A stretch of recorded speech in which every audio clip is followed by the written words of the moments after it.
Welcome friends, in this one let's take a look at finding examples of limits for these different trig functions. So let's begin with the left side here. What can we do with this? Well, you can take a limit when x approaches negative pi over 2. Notice that in that case the values of the function go towards negative infinity. Let's write that limit down. So limit as x here approaches, let's be careful, negative pi over 2. And we're doing this from the right side. And then this is the tangent of x, that limit is then equal to negative infinity. Let's do another one here. What happens around 0? So when x approaches 0, on the left side, the values of the function go towards 0.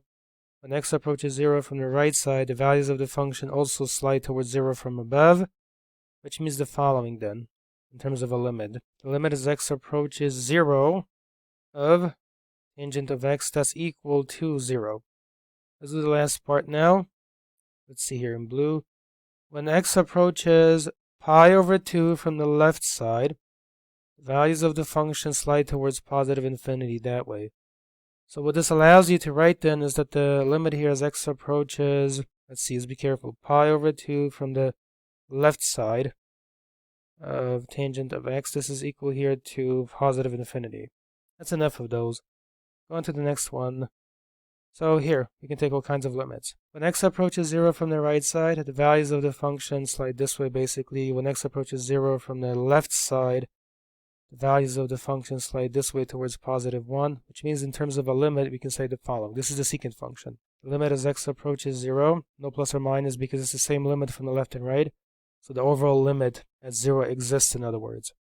The limit as x approaches 0 of secant of x is equal then to positive 1. Let's see.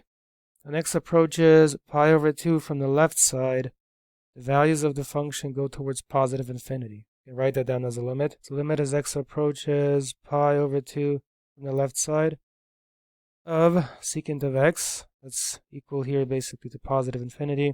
On the other side, when x approaches pi over 2 from the right side, the values of the function, as the arrow indicates right here, the values of the function go towards negative infinity.